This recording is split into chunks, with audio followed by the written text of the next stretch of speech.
Hello my lovely friends, কেমন আছেন সবাই? নিশ্চয়ই ভালো আছেন। চলে এসেছি আজকে নতুন রেসিপি নিয়ে, বানানো অত্যন্ত সোজা। টাইটেল থাম্বনেল থেকে বুঝেই গেছেন আজকে আমি বানাচ্ছি lemon rice, south Indian lemon rice. খেতে দারুণ হয় আর অত্যন্ত সোজা বানানো, খুব স্বাস্থ্যকর হেলদি একটা ডিশ, রাইসের ডিশ।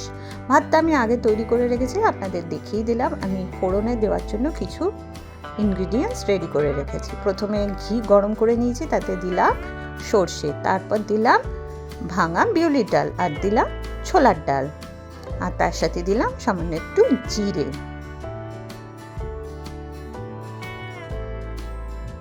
এর সাথে দিলাম শুকনো লঙ্কা, কাঁচা লঙ্কা, হ্যাঁ দিয়ে দেবো সামান্য একটু হিং, আর দিলাম কারি পাতা। কারি পাতাটা অল্প, কেননা আমাদের গাছে এখন নতুন নতুন ছোট ছোট পাতা হয়েছে, সেই জন্য ছোট লাগছে।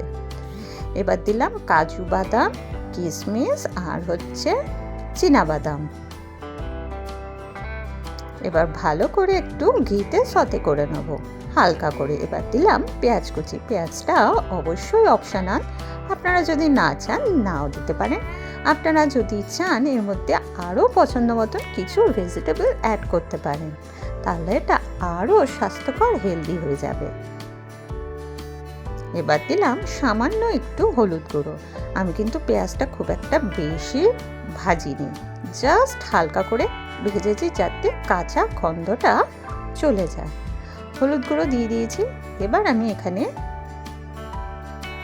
কুকড রাইস দিয়ে দিচ্ছি। আমি আগে থেকে ভাতটা তৈরি করে রেখেছিলাম। আচ্ছা, এটা হচ্ছে নর্মাল রাইস, যেই রাইস আমরা বাড়িতে নর্মাল ভাতে খাই, সেই রাইস দিয়েই আমি ভাতটা তৈরি করেছি। আপনারা চাইলে অন্যান্য রাইস, মানে লং গ্রেন বাসমতি রাইস নিতে পারেন, বা আতপ চাল বা গোবিন্দভোগ চালেও কিন্তু এটা ভালোই হবে। রাইস দিয়ে দিয়েছি, মানে ভাতটা দিয়ে দিয়েছি, আর দিয়ে দিলাম আন্দাজ মতো নুন, আর দিলাম চিনি। চিনিটা অপশনাল, না দিলেও হয়। নুনটা দিলাম, চিনিটা দিলাম যাতে একটু টেস্টটা ব্যালেন্স আসে। চটজলদি ডিনারে এটা বানিয়ে ফেলতে পারেন। এর সাথে কিন্তু কিচ্ছু লাগে না, এর সাথে আপনারা নর্মাল একটা রায়তা নিয়ে নিতে পারেন, বা নর্মাল ধনেপাতার চাটনি বা যে কোনো চাটনি দিয়ে এটা কিন্তু বেশ ভালো লাগবে। ভালো করে মিশিয়ে নিয়েছি। এইবার সবার শেষে মেন ইনগ্রিডিয়েন্টস মানে হচ্ছে লেবুর রস উপর থেকে ছড়িয়ে দিলাম, যার জন্য এটার নাম লেমন রাইস। আর ছড়িয়ে দিলাম ফ্রেশ কোরিয়ান্ডার লিভস। ব্যাস, আবার মিশিয়ে দিলে রেডি হয়ে যাবে লেমন রাইস। অবশ্যই ট্রাই করে দেখবেন কেমন লাগলো রেসিপিটা।